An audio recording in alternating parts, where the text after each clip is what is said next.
Ces murs-là sont très importants. Donc, quand les Babyloniens sont venus, ils ont détruit tout. Ils ont rasé la ville de Jérusalem. Ils ont complètement détruit, massacré le temple de Jérusalem que Salomon a bâti. Ils ont tout détruit. Ils ont brûlé. Ils ont ramassé tout ce qui était dans le temple. L'or, les ustensiles en or et tout le matériel. Ils ont tout ramassé. Ils sont allés à Babylone. Et après cela, cela ne les a pas suffi. Ils ont pris la population. Toute la population qui était restée là, ils les ont pris et direction Babylone. Tout le monde. Sauf les personnes âgées, les personnes qui ne pouvaient pas marcher. Ceux-là, on les a laissés dans la ville. Mais les hommes, les femmes, les enfants, on les a tous amenés. Eux tous. Et quand ils sont arrivés à Babylone, ils sont restés 70 ans à Babylone. Vous me suivez? 70 ans, ils sont restés à Babylone. Mais Dieu, en réalité, avait déjà donné la date.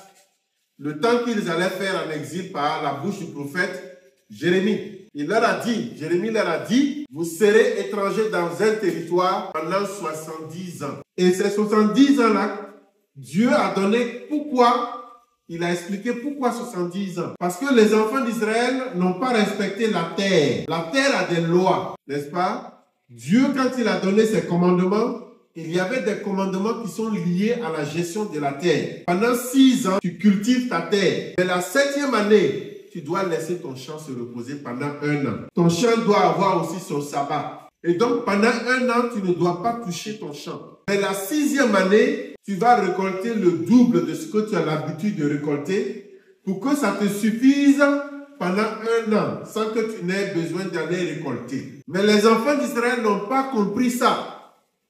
Ils ont désobéi. Et donc, chaque 7e année, ils travaillaient. Est-ce que vous comprenez? Chaque 7e année, ils travaillent. Et donc, Dieu a calculé le nombre d'années qu'ils ont fait en train de travailler sur les années 7e année. Il a mis ça ensemble, ça faisait 70 ans. Donc, les 70 ans que vous devrez à la terre, vous allez les passer à Babylone. Non seulement vous serez punis parce que vous avez péché contre moi, mais vous avez aussi péché contre la terre. Et donc, la terre doit récupérer ses 70 ans. Ils sont restés à Babylone pendant 70 ans. Et à Babylone, ils ont commencé à mener une autre vie. Mais Dieu les a encouragés. Quand vous lisez Jérémie, vous allez voir un peu une partie de leur vie à Babylone. Et Jérémie 29, 11, que nous connaissons très bien. Car je connais les projets que j'ai formés sur vous, des projets de paix et non de malheur. Si vous lisez à partir du verset 1 jusqu'au verset 10, vous allez comprendre que Dieu lui-même, il a dit que c'est des projets, c'est un projet pour eux et que ce n'est pas un malheur pour eux. Il les a encouragés à profiter de leur vie étant là-bas, de faire des affaires, de prier même pour Babylone, parce que votre paix dépend de la paix de ce pays. Et quand ils étaient là-bas, c'est à Babylone que vous avez l'histoire de Esther, plus tard après. C'est à Babylone que vous avez l'histoire de Daniel. C'est à Babylone que vous avez l'histoire de Ezra et Néhémie. Donc, tout cela ont été rédigés dans un contexte d'exil. Et lorsque les 70 ans sont arrivés pour eux de quitter, de revenir sur leur territoire, Babylone a été défait. Il y a eu 2 autres empires, l'empire perse et l'empire Mède. Les Perses ont vaincu Babylone. Et quand les Perses ont vaincu Babylone, ils ont tout hérité, n'est-ce pas? Y compris les enfants d'Israël qui étaient déjà à Babylone. Et donc, le roi Darius, qui était un Perse, a décidé, il a donné des lois pour que les enfants d'Israël préparent leur retour. Il les a libérés en fait. Et donc, ce n'était plus Babylone, mais c'était la Perse qui régnait en ce moment. Et c'est là qu'ils ont commencé, il a donné l'ordre que les enfants d'Israël retournent dans leur territoire. Mais, ils ne sont pas retournés tous ensemble le même jour. Il y a eu 3 vagues dans leur retour, cette image ici vous présente là où ils étaient logés à Babylone. Donc, ici, vous voyez cet endroit ici en vert, c'est là où ils étaient logés. C'est là où ils se sont installés, à Babylone. Mais quand on dit Babylone, vous voyez, hier je vous ai dit, Shinar, c'était au temps de la tour de Babel. On appelait cet endroit-là Shinar. Entre le fleuve l'Euphrate et la rivière de Tigris. Donc, le fleuve Euphrate, c'est dans cette région-là. Les deux branches de rivière qui sont sorties dans le jardin d'Éden, vous vous rappelez aussi. Donc, cette région-là est c'est une région historique. Presque tous les empires, que ce soit l'empire sumérien, akkadien, chaldéen, babylonien, perse, mèdes, ils étaient tous concentrés par ici. Les Perses, ce sont les Iraniens. L'empire perse, c'est l'actuel Iran. Donc, le retour va se faire par vagues. Le premier retour va commencer en 538. Ok? On les a pris dans les années 600. Je crois que c'est 686, je crois. 586. Puisqu'il faut, on va comme ça. Donc, ils étaient là-bas. Ils ont fait 70 ans. Pour leur retour, ils sont venus par vagues. La première vague, en 538, a été menée par Zorobabel, qui a conduit le peuple. Ils sont revenus. Maintenant, pour comprendre cette histoire de Zorobabel, le livre de Agé, qui vous explique un peu le retour. Lorsque vous lisez le livre de Agé, il s'agit du retour de la première vague et comment Dieu a instruit Zorobabel pour construire Jérusalem. Mais construire quoi? Rappelez-vous, tout a été détruit, rasé entièrement. Et donc Zorobabel fut le premier à revenir avec un groupe. Il est revenu avec environ 42 360 juifs. Ils sont retournés et ils ont commencé à rebâtir le temple. Et c'est quel temple? Le temple de Salomon. Que Salomon a construit, que vous pouvez voir dans le livre de Exode chapitre 25 à 32. Ce temple a été détruit. Et c'est ce que Zorobabel a reconstruit. Et c'est ça qu'on appelait le deuxième temple. Donc le premier temple, il s'agit du temple de Salomon. Le deuxième temple, c'est le temple de Zorobabel. Ça va, vous suivez? Le temple de Zorobabel. Et donc lui, il est venu, il a construit. Ensuite, il y a eu une deuxième vague qui sont revenus. Et ceux-là sont revenus avec Esdras. Donc, la deuxième vague, vous pouvez voir cela dans le livre de Esdras, qui explique comment ils sont venus et quels sont les problèmes qui se sont posés à eux quand ils sont arrivés. Mais l'instruction que Dieu a donnée à Esdras à leur retour, c'était de rebâtir aussi. Mais rebâtir quoi? Rebâtir leur vie spirituelle. L'adoration de Dieu, dans l'adoration de Yahweh. C'était planifié. Dieu a planifié tout. Premier retour, c'était pour rebâtir le temple. Deuxième retour avec Esdras, c'était pour ramener le peuple à se réconcilier avec Dieu, à reprendre l'adoration. Et dans le livre d'Esdras, vous allez voir comment ils ont procédé. Et c'est à partir de là qu'est né le judaïsme. Le judaïsme a commencé à prendre corps et à devenir une institution, à devenir une religion. Avant ça, il n'y avait pas de judaïsme. Est-ce que vous comprenez? La troisième vague, c'est qui nous concerne. Et là, c'est en 545 avec Néhémie. Néhémie qui est rentré aussi avec le troisième groupe. Et l'instruction que Néhémie a eue, c'était de rebâtir cette fois-ci les murailles de Jérusalem. Rebâtir d'abord le temple, rebâtir la relation entre Dieu et son peuple, et troisièmement, rebâtir les murailles. Et ça, c'était important. Et c'est de là que nous nous retrouvons. Et donc, qu'est-ce qui s'est passé? Néhémie, qui servait à la table du roi, il s'est présenté un jour dans son service et le roi a remarqué que Néhémie n'était pas content. Il a senti tout de suite que Néhémie était très triste. Et quand il a demandé, Néhémie a dit que vraiment, il aurait souhaité que la maison de l'Éternel soit rebâtie, que Jérusalem soit rebâtie. En ce moment, Jérusalem a été déjà rebâti. Le temple avait été déjà rebâti. La deuxième vague était partie, mais ce n'était pas suffisant parce que la gloire de Jérusalem était devenue autre chose. Et le roi a permis à ce que Néhémie puisse partir. Donc, il y avait le roi de Juda, le roi de la Perse à l'époque, émis des lettres. Il a envoyé des lettres au moins pour que Néhémie puisse aller tranquillement, sans être perturbé, pour reprendre les murailles, pour rebâtir les murailles. Et c'est ce qui a été fait. Donc, nous voyons ici le retour. Comment s'est organisé le retour? Je vous ai dit que la dernière fois, entre cette zone ici, où Chaldée, Babylone, Perse, etc., de cette région jusqu'au territoire d'Israël, au territoire de Canaan, ça fait 1000 km. Ça fait 1000 km de distance. Et donc, ils sont tous retournés et on peut voir leur chemin. Vous voyez en vert, c'est le trajet qui a été pris par Zorobabel, qu'on appelle aussi Sheshbazzar. Sheshbazzar, ça c'est son nom qu'on lui a donné quand il était en exil. Parce que chacun avait deux noms. Vous savez aussi, Daniel a eu son nom changé. Donc, ils ont pris des noms de là où ils sont partis. Et souvent, la Bible met les deux côte à côte pour qu'on comprenne que c'est la même personne. Donc, Zorobabel, il a conduit le premier groupe et vous voyez, ils ont fait un très long chemin en passant par Aleppo. Ok? En passant par Aleppo, c'est-à-dire jusqu'au nord de la Syrie. Et puis, le groupe de Ezra, après Néhémie, ont suivi un autre chemin en passant par Damas, la capitale de la Syrie.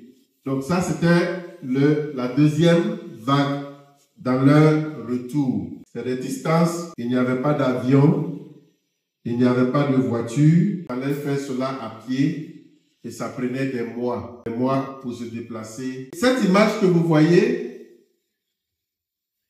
n'est pas la période de Néhémie, mais plutôt la période de Néhémie. Il s'agit, si vous regardez très bien cette partie, c'est comme une muraille. En fait, ce sont les restes de la muraille d'Ézéchias, du roi Ézéchias, qui a dû faire une double muraille lorsque les Chaldéens sont venus pour attaquer Jérusalem, bien avant.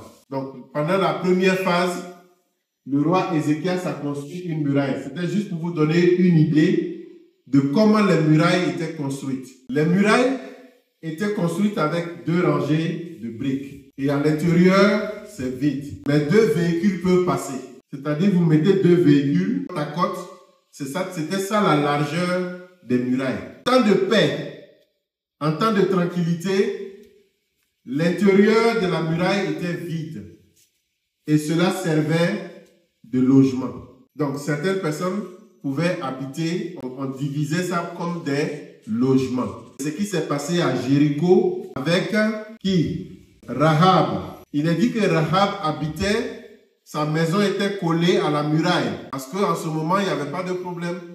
Donc, on vide en fait l'espace au milieu et ça sert d'abri. Mais lorsque la guerre se prépare, ils vont remplir, ils vont renforcer. Ils vont mettre des pierres et renforcer la muraille. Donc, ça, c'est la muraille, ce qui est resté du roi Ézéchias aujourd'hui que vous pouvez visiter si vous allez en Israël. Comment il a rempli cela? Il a fortifié cela. Donc, pour ce qui nous concerne la 3e vague de retour, la durée. D'abord, ils ont pris, c'était en l'an 445, sous le règne du roi Artaxerxès. C'est difficile de prononcer ces noms-là. Mais le travail de la reconstruction, Néhémie chapitre 3, explique comment ils se sont organisés pour reconstruire les murailles. N'est-ce pas? Ils ont pris au total 52 jours pour construire les murailles. Mais cela a mobilisé pas mal de personnes et la ville de Jérusalem avait des portails. Parce que si vous mettez la ville, vous ceinturez la ville, il faut qu'il y ait des entrées, n'est-ce pas? Il y avait 10 entrées à l'époque. Au temps de Néhémie, il y avait 10 portails. Il y avait ce qu'on appelait la porte des brebis, la porte des poissons, la porte vieille ou la porte de la vallée. Donc, l'emplacement de ces différentes portes-là, par exemple, la porte des brebis faisait face au désert de Judée. Et le désert de Judée servait à l'élevage. C'était un endroit propice pour l'élevage. Et donc, les animaux qu'on envoyait pour le sacrifice dans le temple, on utilisait cette porte-là qu'on appelle la porte des brebis. Donc, chaque porte avait une signification et avait son rôle. Excusez-moi, je n'ai pas eu le temps d'éditer celui-là. Il y avait la porte du fumier, c'est-à-dire là où la porte qui servait à aller déverser tout ce qui est déchets, etc., des poubelles. Et vous avez la porte de la fontaine qui débouchait à la piscine de Siloé. Vous l'appelez la piscine de Siloé. Vous avez la porte des eaux qui servait à ceux qui venaient au temple qui descendaient pour aller faire les bains rituels. Donc, il y avait une porte également dédiée à cela. Et il y avait la porte de l'Est. La porte de l'Est, c'est la porte qui faisait face au mont des Oliviers. Et c'est cette porte-là que Jésus utilisait fréquemment. Quand il venait à Jérusalem, il descendait chez Lazare, son ami Lazare. Et vous avez la porte de l'inspection. Donc là, ici c'est pour vous, juste vous montrer un peu à quoi ressemblait Jérusalem à l'époque, au temps de Néhémie. L'emplacement du temple, et vous avez la muraille. Cette muraille, comme je l'ai dit, avait 10 portes. Et la ville de la cité de David, la ville de David, du roi David, était juste en bas. Donc, ça c'est en hauteur, et puis ça descend. Et puis vous avez la ceinture qui est là, mais cette ceinture-là a été plus tard élargie. Il y a eu plusieurs murailles de Jérusalem, pas seulement une seule muraille. David, Salomon a agrandi, Ézéchias a agrandi encore. Et donc, là, vous avez les différents endroits et vous avez les portes. Donc, vous avez une porte ici, vous avez la porte des brebis ici, vous avez la porte de la vieille ville, vous avez ici la porte de la vallée, ainsi de suite. Et vous avez une porte à cet endroit-là, qu'on appelle la porte des eaux, et c'est là où se trouvait la source de Gihon, ou Gion. Et cette source de Gion, c'est là où le roi Salomon a été intronisé, vous vous rappelez, après David. Bien, tout ça, ça peut être un peu compliqué, excusez-moi, mais je voulais quand même vous montrer un peu les différentes portes. Sur cette photo-là, vous avez plusieurs portes. C'est de très grandes portes, de grands murs. Vous voyez ces murs-là, en réalité, ces murs-là, c'est pas des briques, c'est des pierres taillées, des pierres qui sont taillées à la main et qui sont transportées pour faire la muraille. Donc, Jérusalem que vous voyez aujourd'hui, les murs qui entourent Jérusalem aujourd'hui, ces murs-là ont été reconstitués au XVIe siècle, au temps de l'Empire ottoman. Mais vers la fondation, vers le bas de ces murailles que vous voyez autour de Jérusalem, sont les fondations des toutes premières murailles. Ok? Et ce sont des pierres qui pèsent des tonnes. C'est des pierres qui pèsent des tonnes. Donc, après ce temple-là, le deuxième temple, le temple de Zorobabel, lorsque les Romains sont venus après, avec Hérode, Hérode a entrepris de construire un temple. Mais en réalité, ce qu'il a fait, il a agrandi le temple. Il a agrandi l'espace du temple. Il a construit d'autres maisons aux alentours. Il a modifié le temple. Souvent, on dit que c'est Hérode qui a bâti le deuxième temple, n'est-ce pas? Mais ce n'est pas Hérode, c'est Zorobabel. Hérode a fait que agrandir. Et vraiment, il a agrandi. Et c'est lui qui a donné cette dernière dimension, en fait, au temple de Jérusalem que nous connaissons aujourd'hui. Donc, l'emplacement du temple était juste là. Vous avez ici la porte dorée. Vous avez la porte des brebis de ce côté.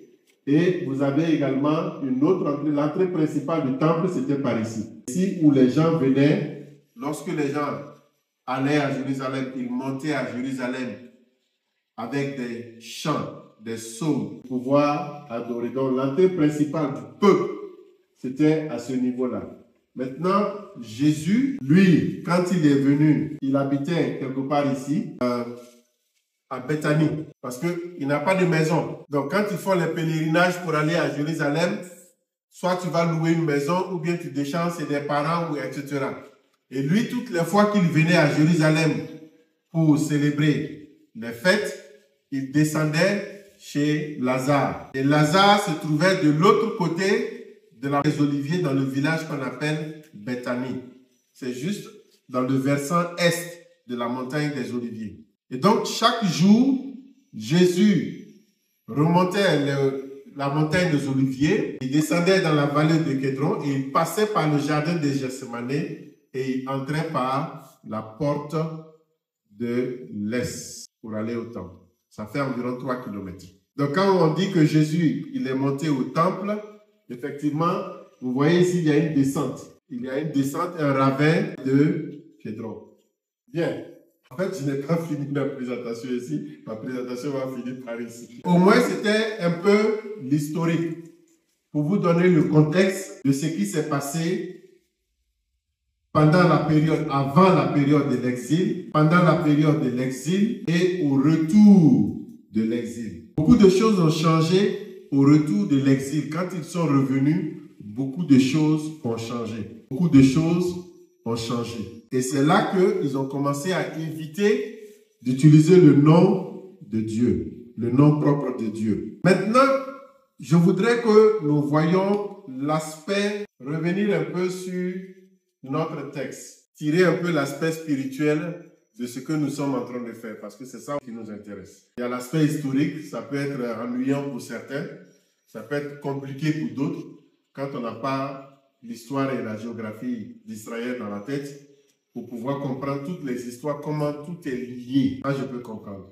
Mais ce que le Seigneur veut nous dire, le message, en fait, que nous avons, lèvons-nous et bâtissons, se trouve dans ce verset-là.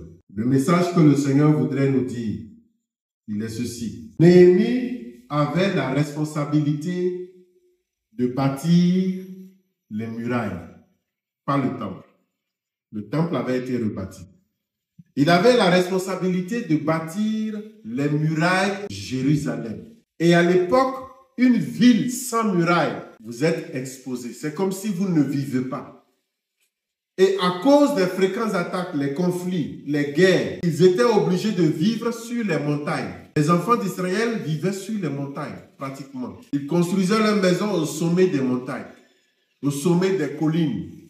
Et ils entouraient toujours avec une muraille.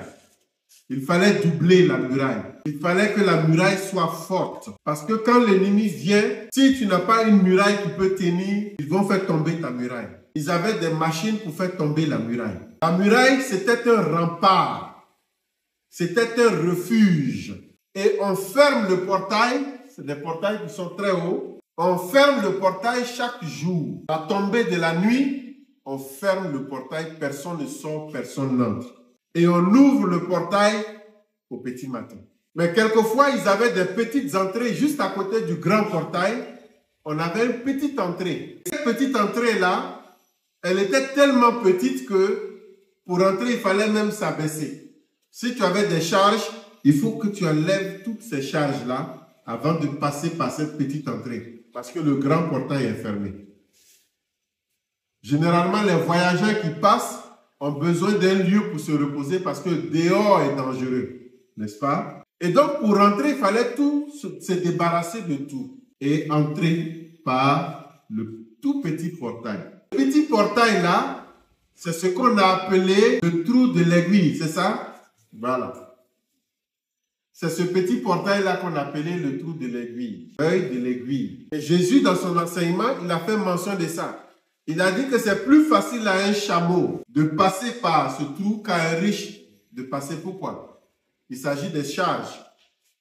Le chameau, si tu enlèves tous les bagages que tu mets sur lui, il peut facilement se mettre à genoux et passer par ce petit trou-là, même si c'est petit. Mais quelqu'un qui est riche, qui a trop de bagages, il ne veut pas laisser ses bagages dehors parce qu'il a peur qu'on vienne prendre il veut rentrer avec ça.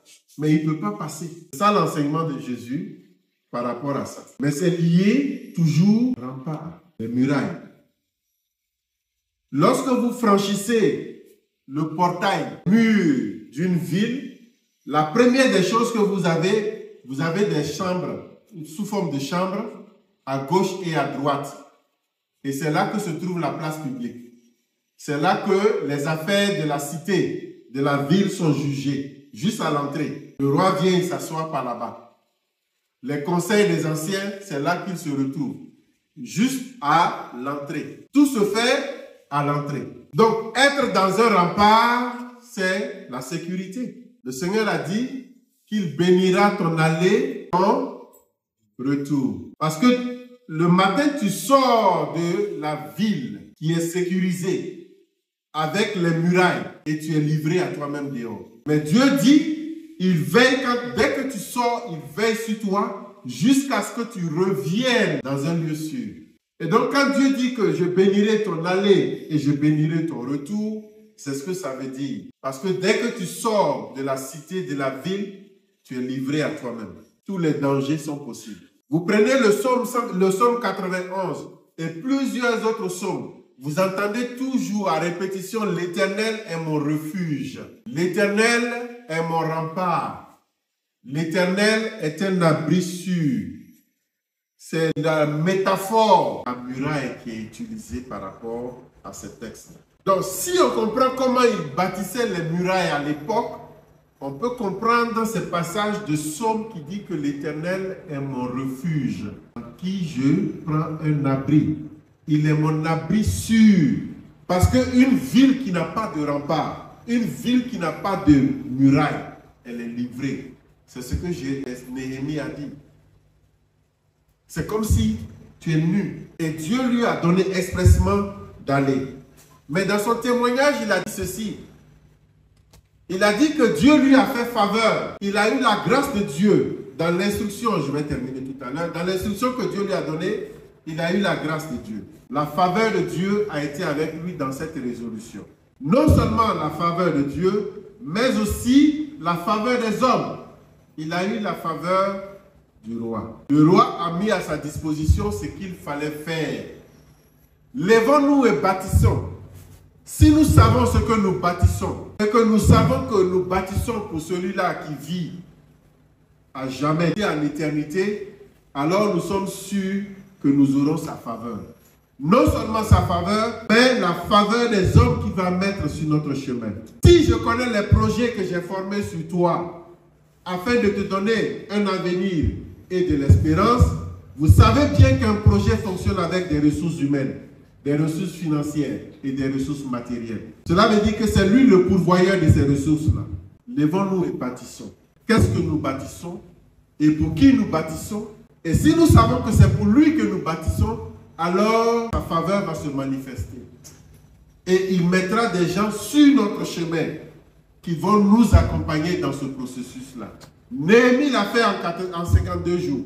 Mais quand vous voyez les réalisations de ces murailles, c'est inimaginable. On ne peut pas penser que des personnes qui n'ont pas la haute technologie comme nous on a aujourd'hui, qui taillent les pierres à la main, mais dans une dimension parfaite, comme des cubes, bien lissés, qu'ils puissent le faire en 52 jours. Mais ce n'est pas tout. Le troisième aspect, c'est l'adversité. Ça n'a pas été simple, parce que dès que le projet a été entendu et entamé, il y avait Sanballat, n'est-ce pas? Il y avait ces personnes-là qui ne voyaient pas l'intérêt de ce projet-là, qui ne voyaient pas la portée de ce projet, mais qui avaient d'autres projets contraires. Soyons conscients que toute entreprise que nous faisons, tout projet que nous menons, nous ferons face à l'adversité, d'une manière ou d'une autre. Mais devant cette adversité, nous ne devons pas perdre courage. Nous devons être rassurés que celui-là qui veille sur Israël, Psaume 121, le secours me vient de l'Éternel. Ne sommeille ni ne dort celui qui garde Israël. Il ne sommeille ni ne dort. Dieu veillera à ce que ton projet puisse aboutir. Lève-toi et bâtis. Lève-toi et bâtis. Lève-toi et bâtis. Tout en sachant que celui-là qui a commencé cette bonne œuvre en toi, qui a produit désir en toi, va l'amener à la réalisation. Que le Seigneur nous bénisse.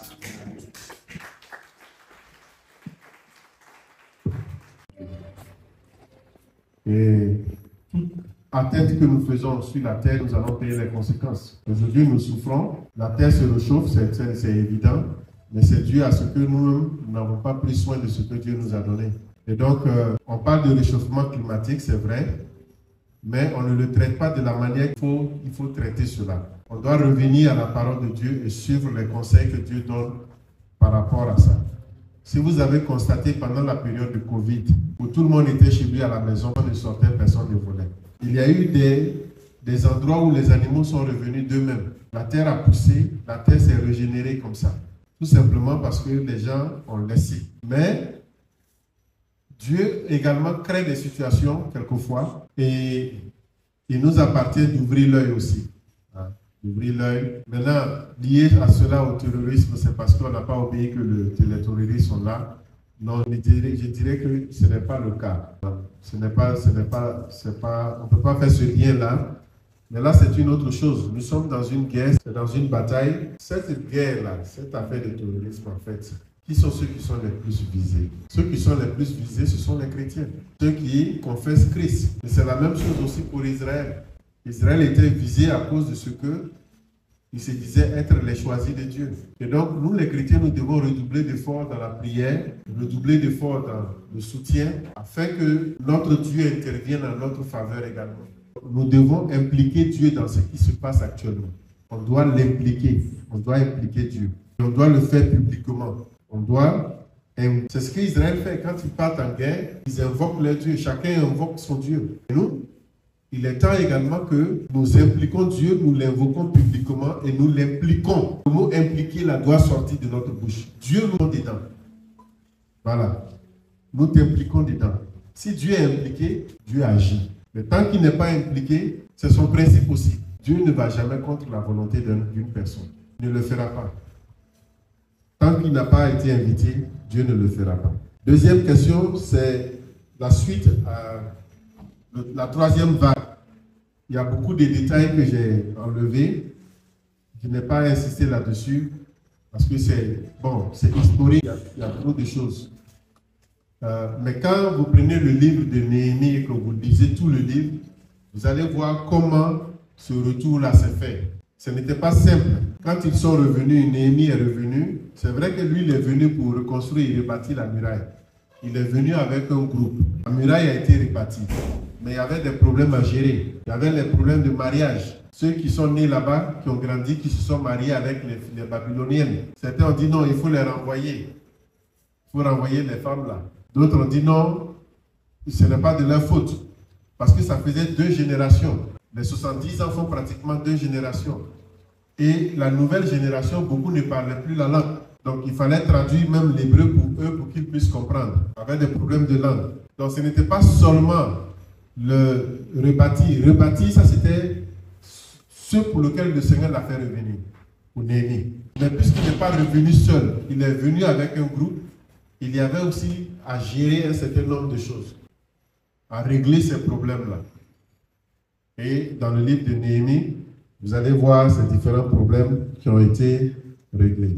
La première question, qu'est-ce que je pense de la manière dont Dieu a orchestré le retour par vague? Apparemment, c'est bien, on sent que c'est bien planifié, mais eux-mêmes, ils ne savent pas que c'est planifié ainsi. Ils sont des acteurs, mais ils ne savent pas. Mais Dieu, lui, il a planifié cela, il a orchestré.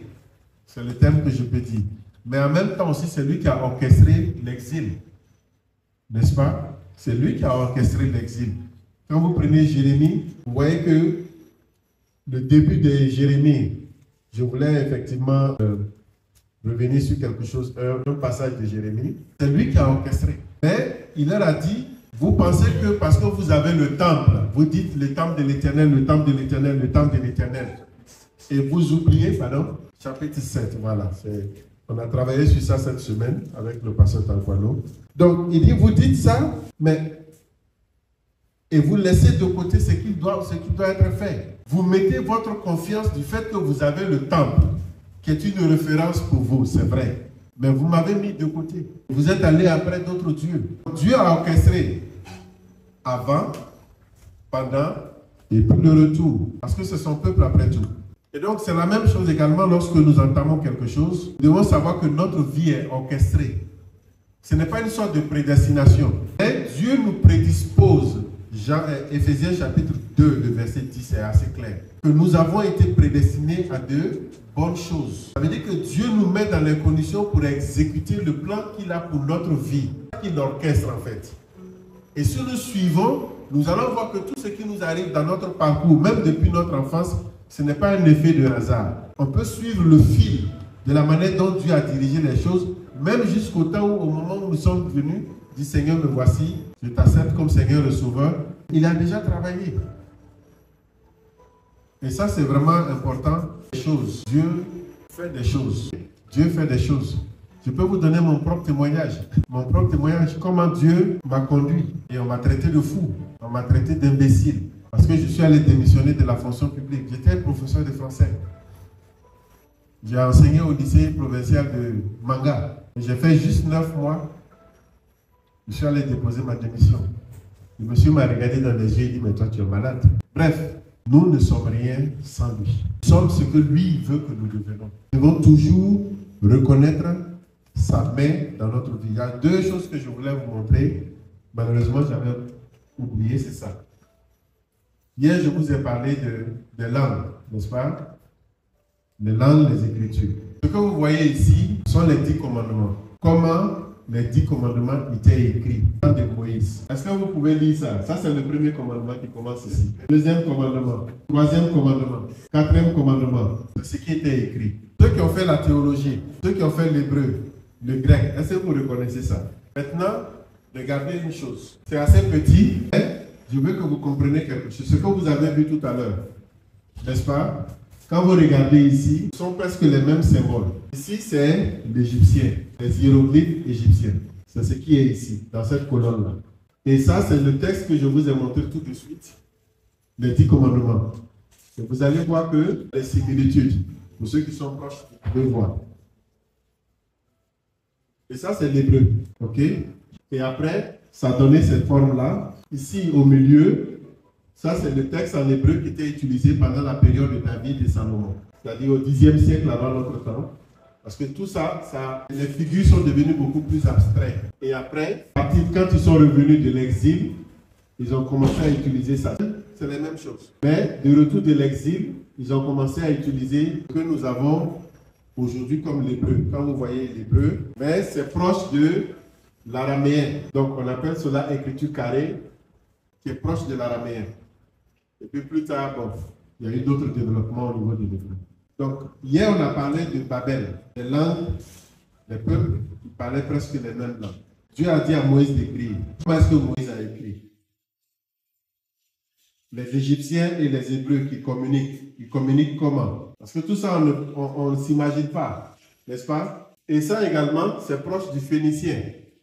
Le phénicien, maintenant, je vais voir si je peux vous montrer là où ils étaient à Babylone. Oups, c'est trop petit. Le script, la langue qui était utilisée au niveau de Babylone, ça n'apparaît pas bien.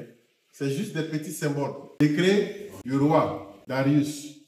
Bon, ça fait partie de... Dieu n'est pas contre les langues. La langue n'a pas été une punition à Babel. C'était un moyen de nous amener à découvrir qui il est et la capacité qu'il a mis en l'homme de pouvoir développer ces facultés-là. Mais vous comprenez que l'origine de tout ça, c'est la même, n'est-ce pas? Désolé, docteur, on dirait qu'il y a une question que vous aviez omis de répondre. C'est la question de M. Lumpo Talpa, la construction des bâtiments des églises actuellement. Oh. Il y a certains qui estiment que ce n'est pas... Bon, je vais dire, ce n'est plus important et ils demandent votre avis. Ok. Est-ce qu'il faut construire des églises aujourd'hui? Des bâtiments que nous allons appeler temples. Dieu, suivez-moi très bien.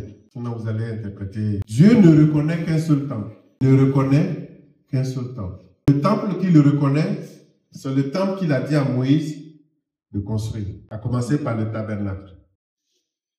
Ça va? Et quand Jésus est venu, après Jésus, le temple a été détruit, même le deuxième temple a été détruit en l'an 70. Et il a dit, vous êtes le temple. En tant que collectivité, vous êtes un temple. En tant qu'individu, vous êtes un temple. Et il s'attend à ce que ce qu'on fait dans un temple soit fait exactement également en collectivité comme individuellement. Et donc, ce que nous faisons, appelons cela temple ou église, mais le vrai terme qu'on devrait utiliser, l'assemblée. Dieu reconnaît l'assemblée. Vous me comprenez?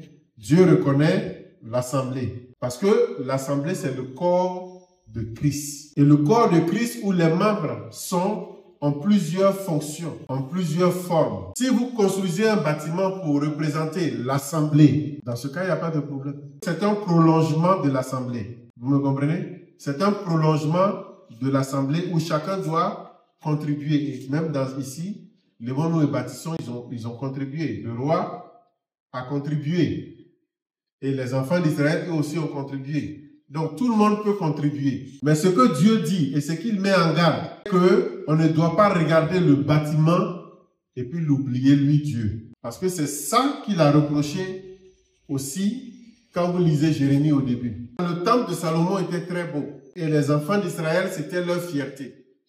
Et même ce que Hérode a construit, c'était tellement beau. Ils ont même dit à Jésus, regarde la beauté de ce temple-là. Non, c'est impensable. On est les meilleurs. Tout le monde entier vient ici pour adorer. Jésus a dit, il ne restera pas pierre sur pierre qui ne soit renversé. Parce que vous avez oublié le seul point. Pour qui ce temple a été fait? C'est vrai que c'est Hérode qui a agrandi. Mais qui a été l'initiateur du temple? Depuis le début. C'est lui Dieu. Donc, gardons-nous d'oublier Dieu dans ce que nous faisons. C'est ce que je peux dire. Merci beaucoup. Si quelqu'un... Ces deux soirées, je crois ceux qui étaient hier ici ont su apprécier et ceux qui sont venus ce soir également. Nous bénissons le Seigneur pour vraiment tout ce qui s'est passé et ce qui nous a permis d'apprendre pendant ces 2 jours. Nous disons merci aux organisateurs et nous disons merci au conférencier qui a su vraiment amener au-delà des terres d'Israël pour que nous comprenions davantage ce contexte et que le Seigneur vous bénisse davantage. Comme information, le dimanche, la Pentecôte, il n'y aura pas de leçon biblique. Le culte va commencer à 8h30. Et demain, nous avons une séance de baptême. Ce sera à Paspanga à 14h. Et nous invitons le peuple de Dieu à bien vouloir nous accompagner. Nous avons 18 candidats. Ils seront heureux de vous voir présents pour les accompagner dans ce service de baptême, pour cet engagement qu'ils vont prendre et qu'ils sachent que l'Église est derrière eux. Il y a nos enfants, il y a nos amis, il y a nos parents qui sont dedans. Donc vraiment, si vous pouvez venir, ça nous fera vraiment du bien. Donc demain à 14h30, pardon, 14h. Merci. Si nous pouvons nous tenir debout, on va prier. Nous bénissons ton nom, Seigneur, pour cette soirée que tu nous as encore enseignée. Nous bénissons ton nom parce que tu as pris soin de nous. Nous bénissons ton nom pour la vie de ton serviteur. Nous bénissons ton nom pour tout le bagage que tu lui as donné et permets que chaque fois qu'il a l'occasion d'ouvrir la bouche, qu'il puisse parler de ta part. Nous bénissons ton nom pour ton peuple ici présent et que tu le bénisses davantage. Et nous allons ensemble repartir chacun ce soir. Nous bénissons ton nom et nous te prions que tu nous gardes et que tu nous conduises. Permets que chacun retrouve sa famille dans la paix et dans la joie et que nous puissions retrouver le lendemain dans la paix et dans la joie également. Bénis les activités qui vont suivre et permets que dimanche, qui sera le jour de la Pentecôte, que toi-même tu sois avec nous, que tu prépares déjà le terrain afin que tout se déroule dans de très bonnes conditions. Demain, le service de baptême que nous aurons, nous te prions que toi-même tu nous guides et que tu nous conduises. Gloire à toi, honneur à toi, puissance à toi. Au nom de Jésus, nous t'avons prié. Amen.